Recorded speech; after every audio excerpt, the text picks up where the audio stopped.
Irony is an odd and often misunderstood concept. At its most basic level, irony is to express the meaning of something by using language that normally signifies the complete opposite. But it also has several sub-meanings, most notably a sequence of events that runs counterintuitive to normal logic, or when somebody says or does something that departs from what you would normally expect, i.e., I got ran over by an ambulance, isn't that ironic? The point about irony is that if someone says or does something with it in mind, you're not supposed to take it seriously as a literal statement, and it's obviously one of those things that's specifically used in comedy a lot because the entire idea of comedy is to subvert audience expectations. There was a period of time which I myself refer to as the Age of Irony, which was in the 2010s. Which is not to say that self-referential ironic media didn't exist in the 2000s or that serious media didn't exist in the 2010s, but as far as the general media landscape, the 2000s were serious, the 2010s were goofy.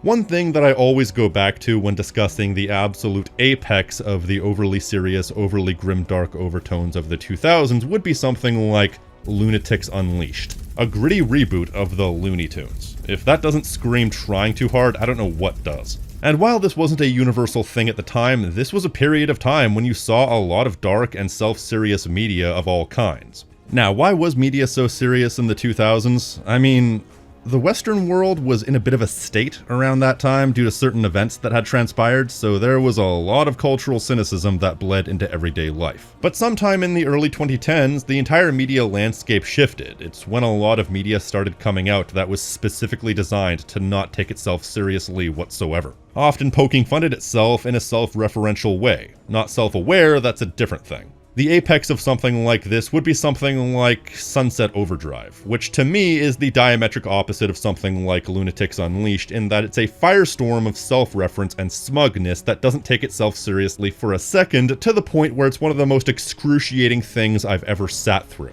It's 15 hours of someone looking directly to camera and saying, "Look at us, we're a game, isn't that quirky? Aren't video game tropes funny?" I got guns too. Damn!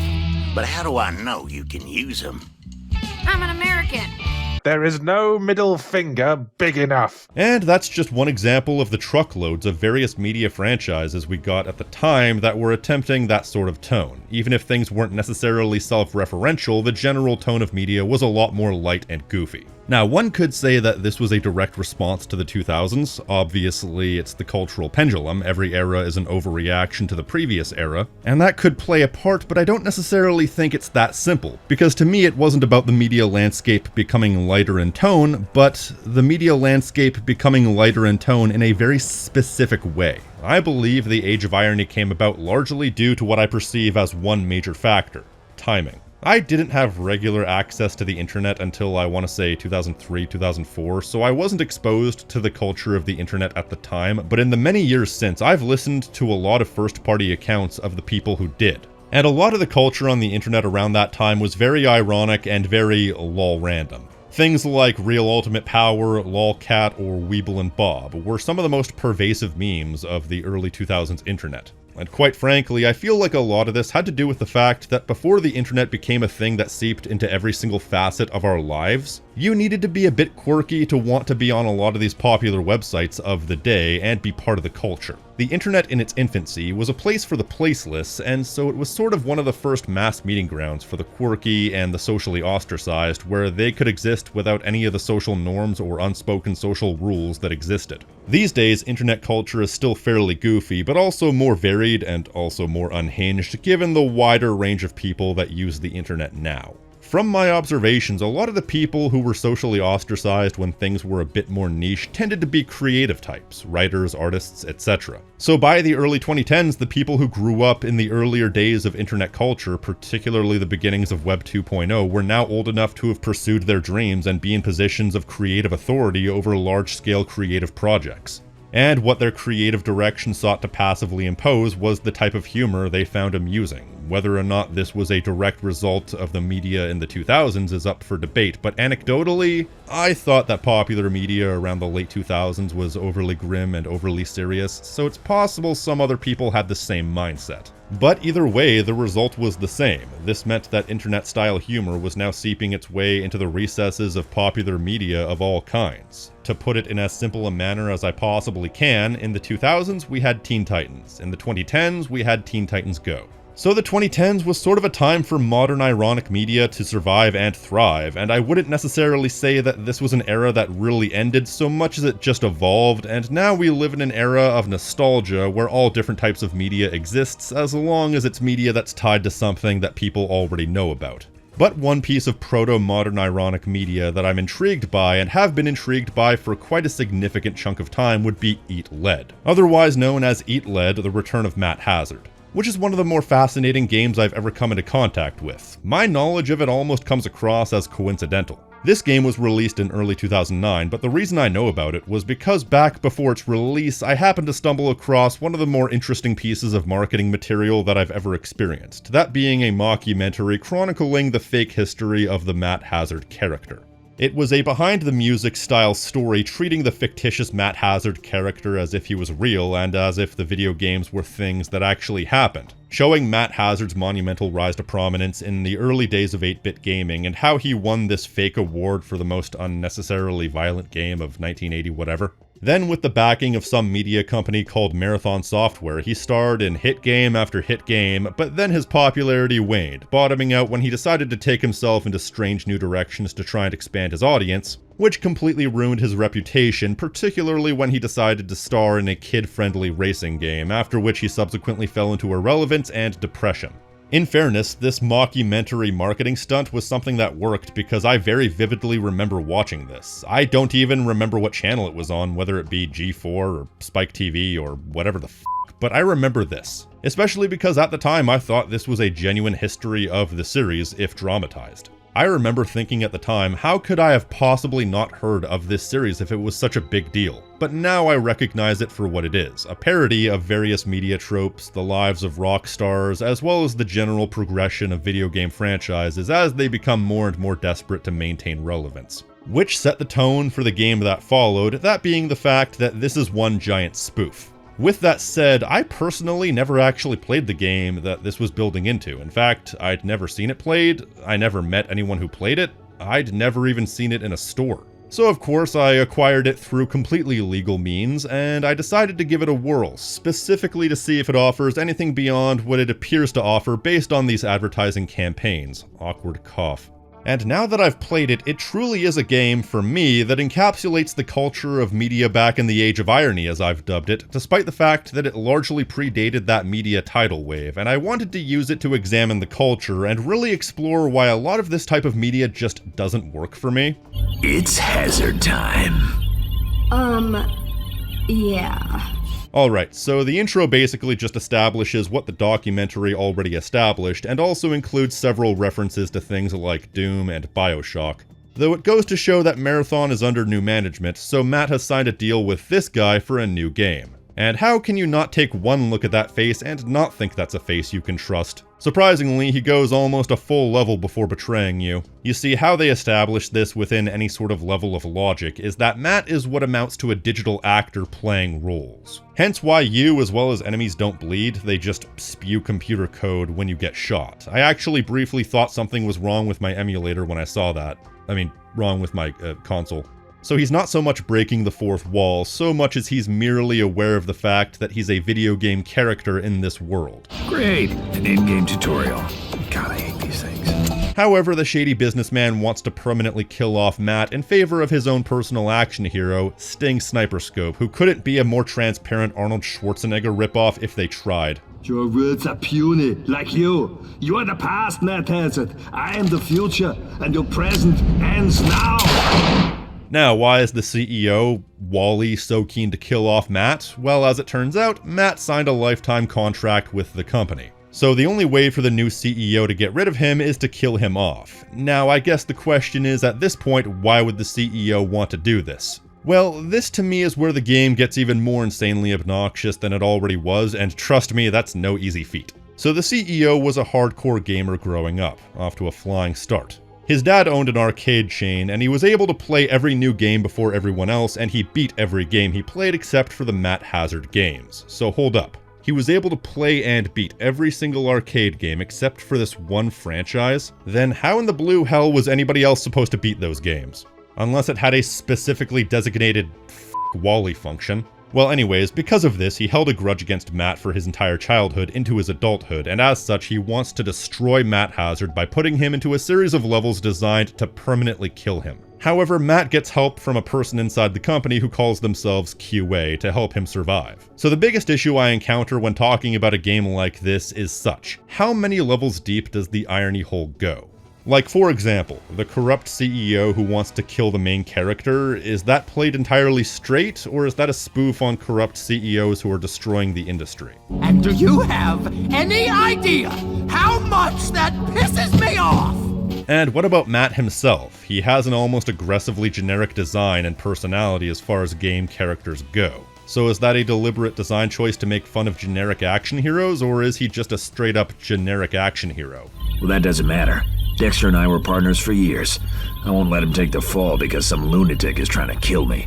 But then again, for one thing, bad satire is indistinguishable from playing it straight. If this is a game that's attempting satire and I'm having to ask these questions, then it fails at what it sets out to do. Second of all, if it's irony or satire or spoof, the most major flaw is the fact that I don't find it one bit funny. Yeah, this game has pretensions of being a comedy game, but it's aggressively unfunny to me most of the time. Finish him!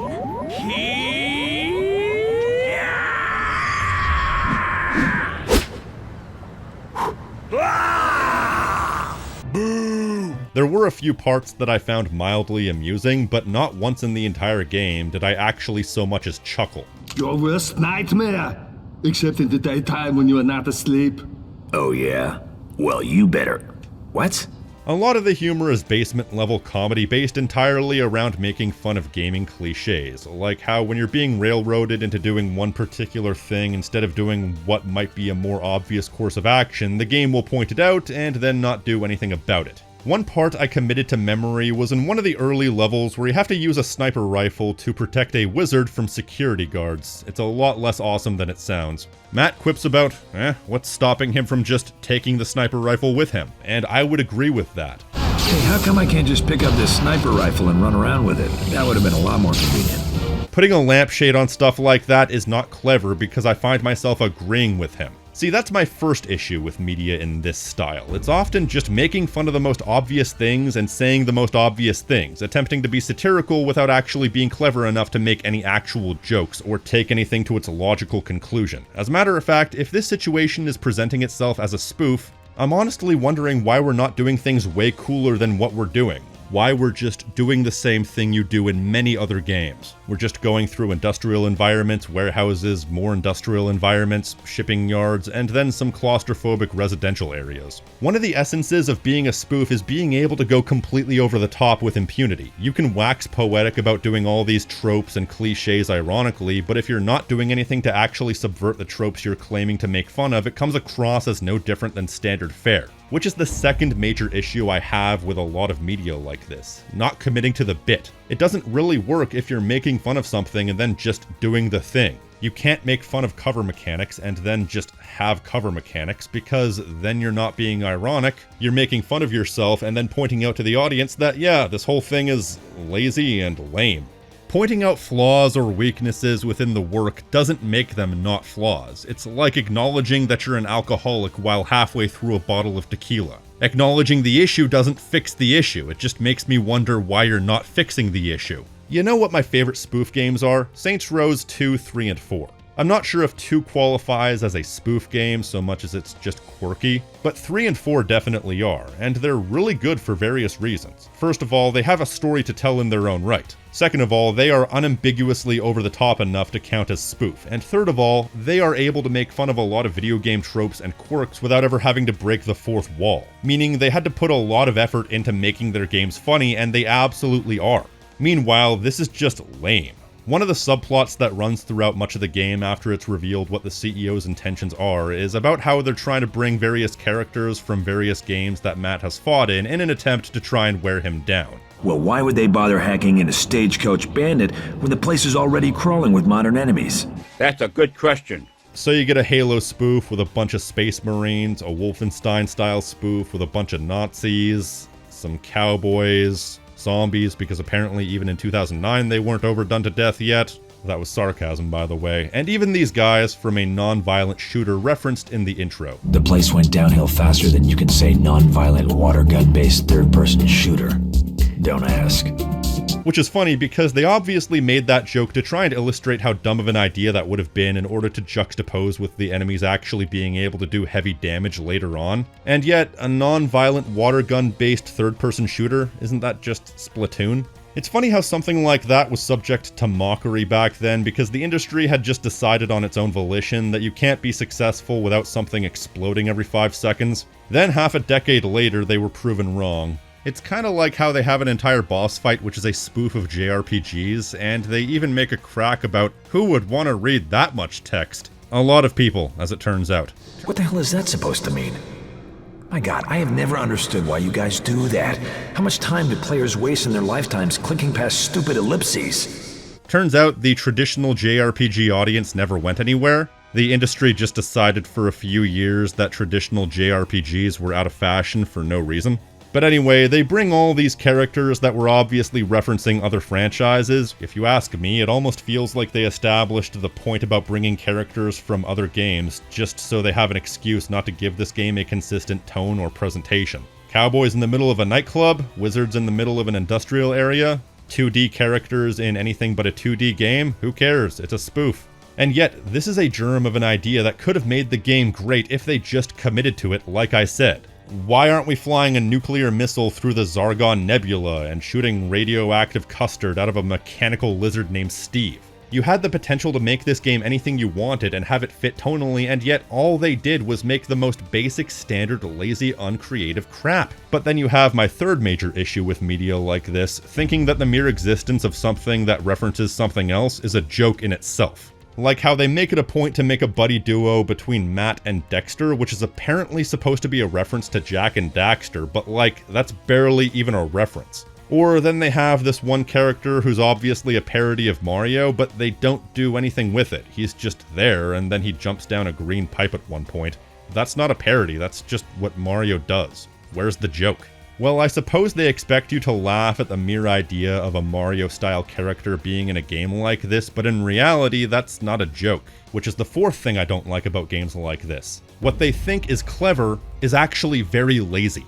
You see, what it comes down to for me, the bottom line is that the writers simply weren't clever or talented enough to make an ironic, subversive game that was in any way ironic or subversive. So what you end up with is bargain bin level humor, an uncommitted story, and a lot of ideas left half-baked. Plus, and this is the fifth thing I don't like about these types of stories, is that it's overly proud of itself. Practically every single line in the entire game reminds you that this isn't a story worth taking seriously. This is all part of a game, and if they don't care, why should I? This may have been novel back in 2009, seeing as it was before the larger age of irony, but now, after so many years and after so many games came and went that did this sort of thing to varying degrees of success, it comes across as equal parts quaint and obnoxious because the game seems so fucking proud of itself for being able to recognize that it's a game.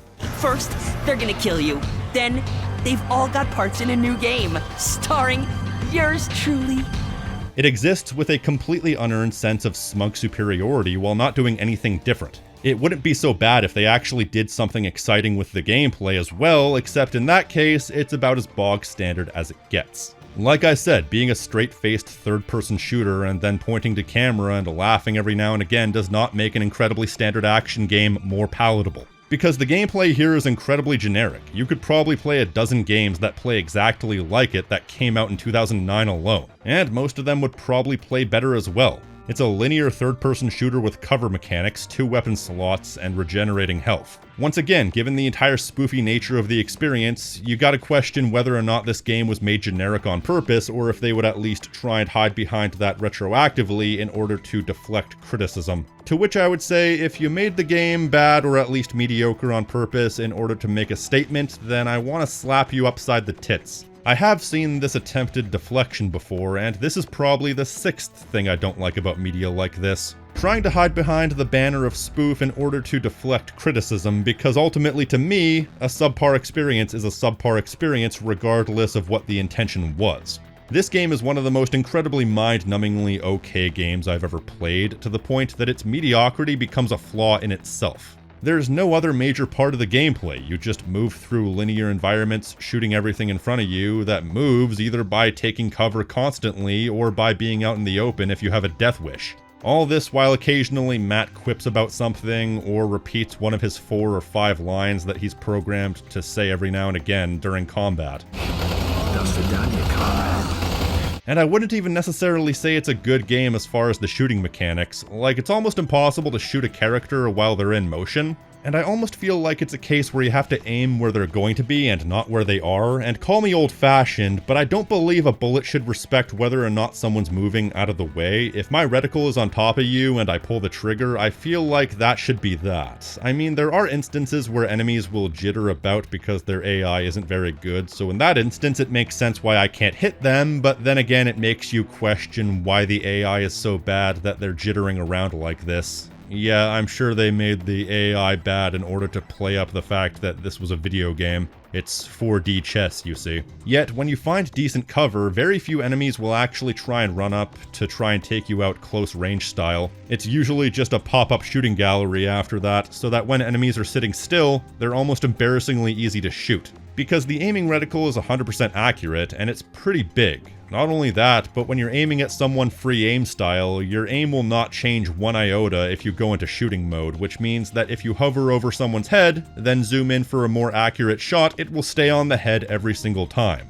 What this essentially means is that enemies that are vulnerable to headshots are absolute chumps. I got through pretty much the entire game, taking easy headshots at every opportunity every step of the way. Although at some point through the game, they start introducing enemies that don't go down to 1 headshot, and once again call me old-fashioned, but I believe that a bullet shouldn't respect what your power level is. If your face is exposed and I shoot it, that should be it. But with that said, these more powerful enemies will also carry more powerful weapons, and except for the Space Marines, every enemy will die to 1 hit from whatever weapon they're carrying if you shoot their head. The varied weapons may sound interesting, but a lot of these weapons aren't really interesting to use. The grenade launcher, for example, is one of the most useless grenade launchers in the history of gaming because the GUI does not indicate how far the grenade will be launched, and these things only launch forward like 5 feet, making them next to useless.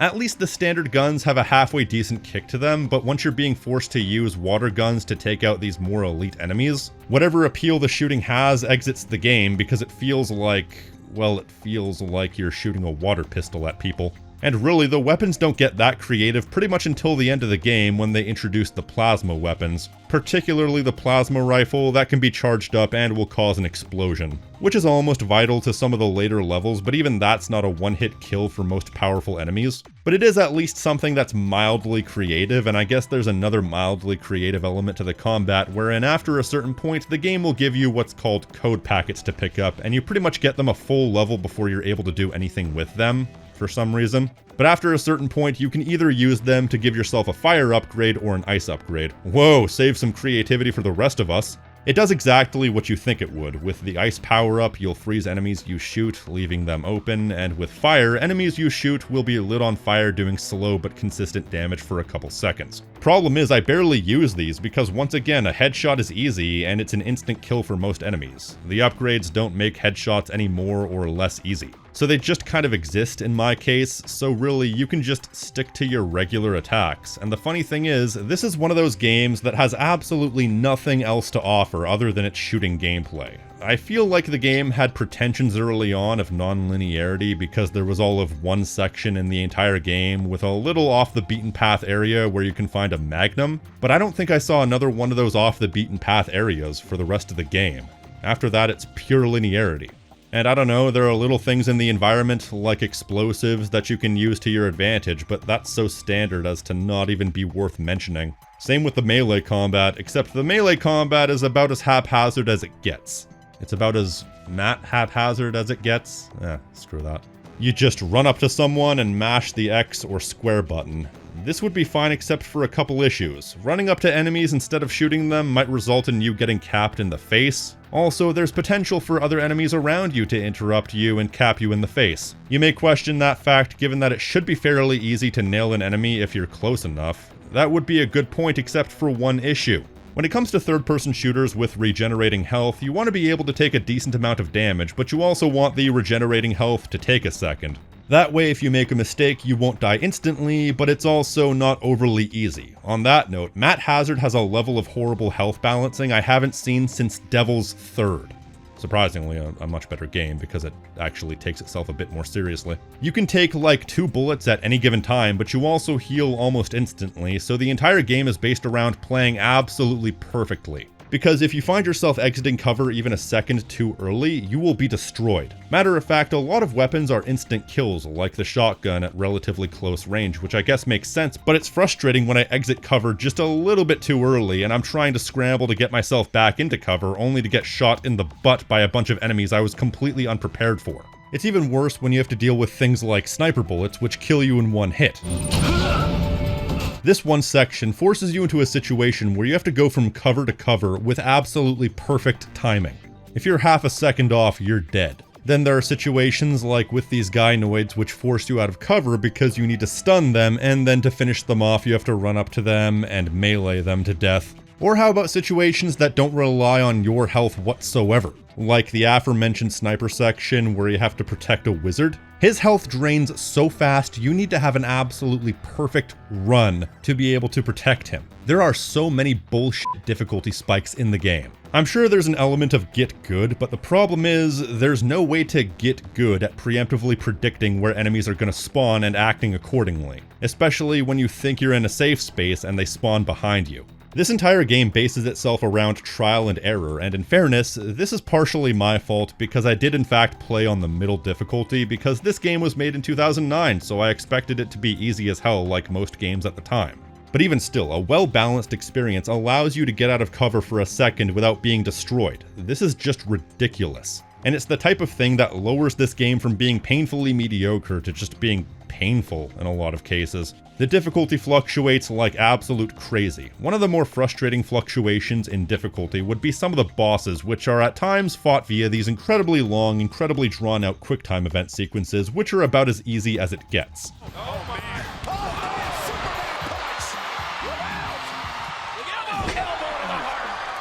I don't know what they were thinking with this. This is about as desperate as it gets as far as implementing gameplay in any way. Or that's what I thought until I fought the actual bosses that were fought in regular gameplay and I decided, fair enough EatLed, I'll take your crappy QTE sequences as long as it means I don't ever have to fight any of your actual bosses again. Because even though there's only like 4, they're all universally awful. The least awful would be the fight with Sting in the second to last level where you need to disable 3 explosive things, whatever they are, then you need to trick him into using his orbital laser to blow up 3 separate arrays, then that's basically it. It's the best because it's easy.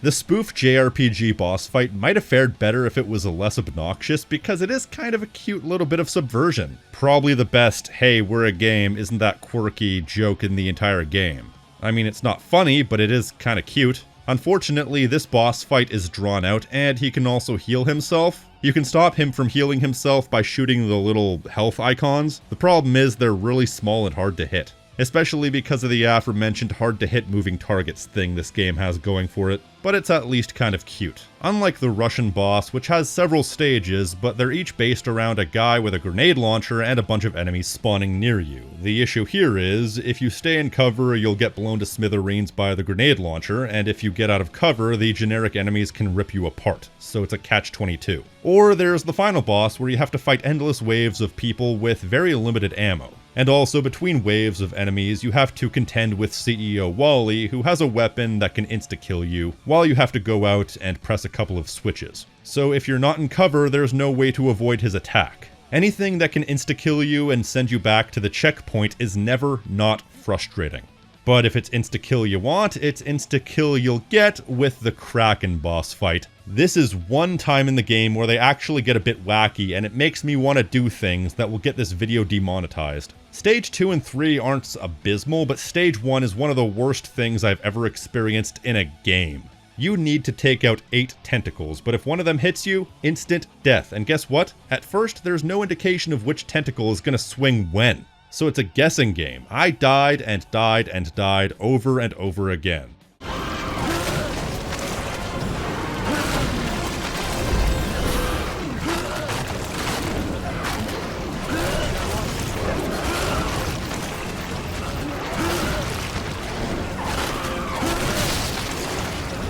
It was to the point that I was considering quitting the game. Some of these tentacles will occasionally get stuck and will reveal a weak point. And I found out through trial and error that the tentacles that were most recently vulnerable will not attack you.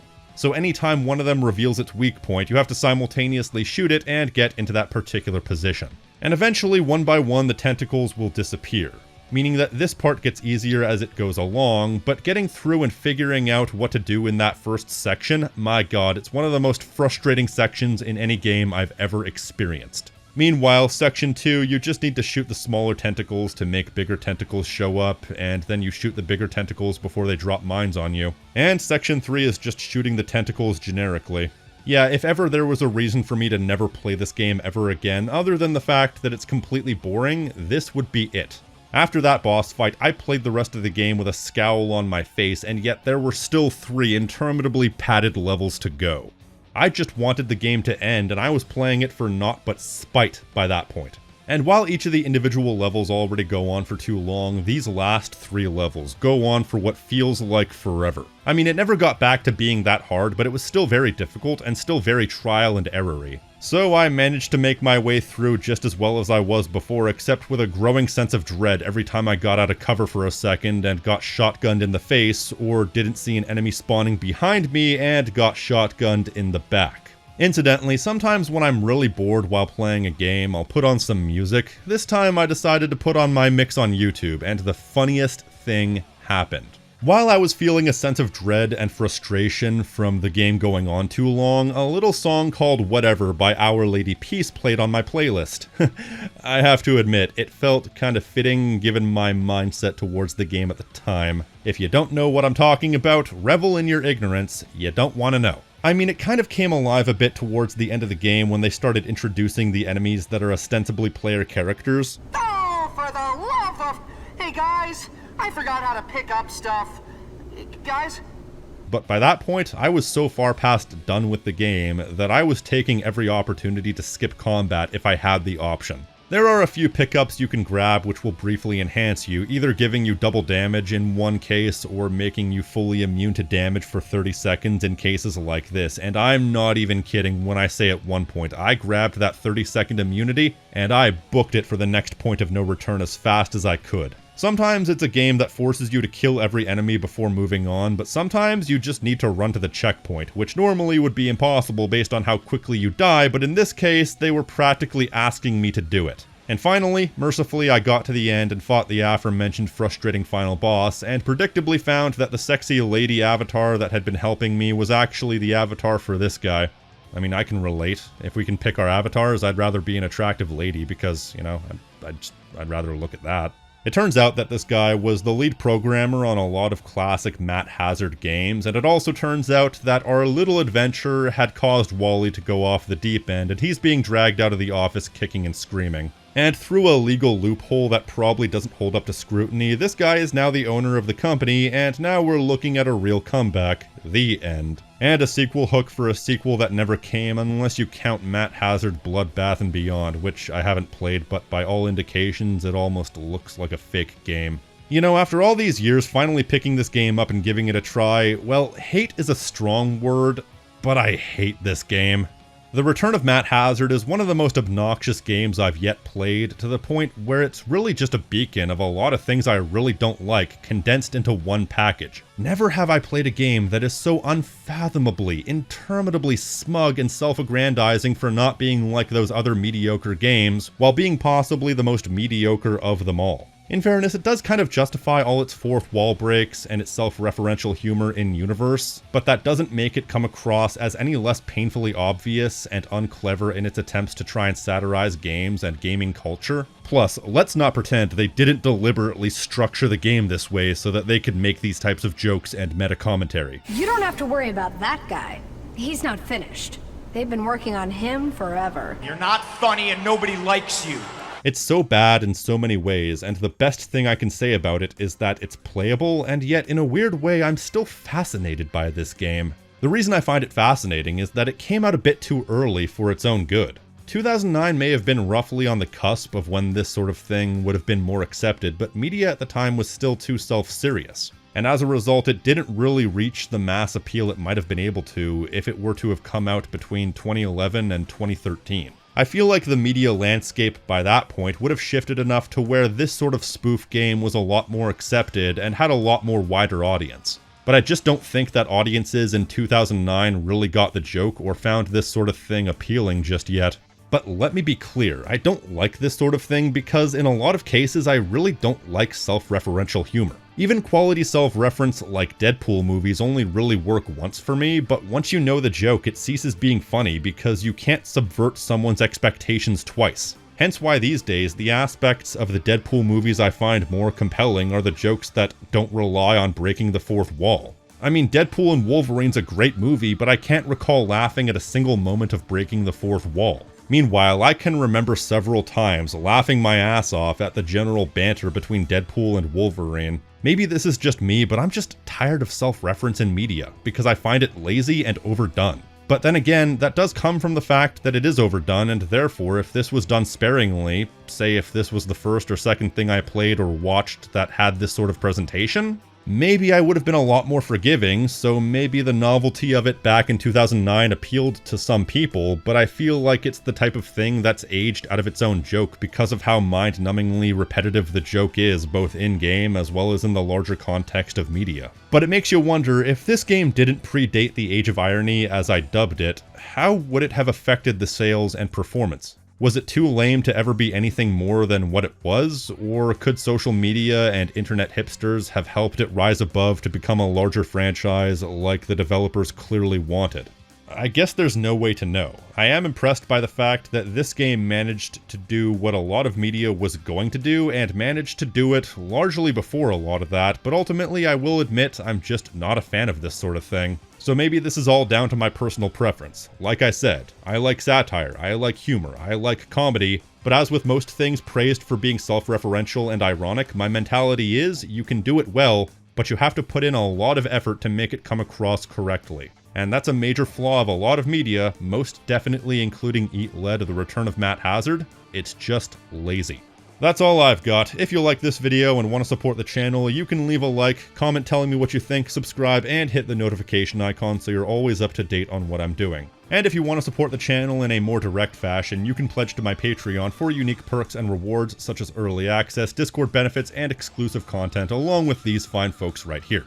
And an extra special thank you to Dick Kickham, Hydra Overlord, FarmCat84, Raph, Ranger X, Sphinx, Weird Webster, and Will Stokes for going above and beyond.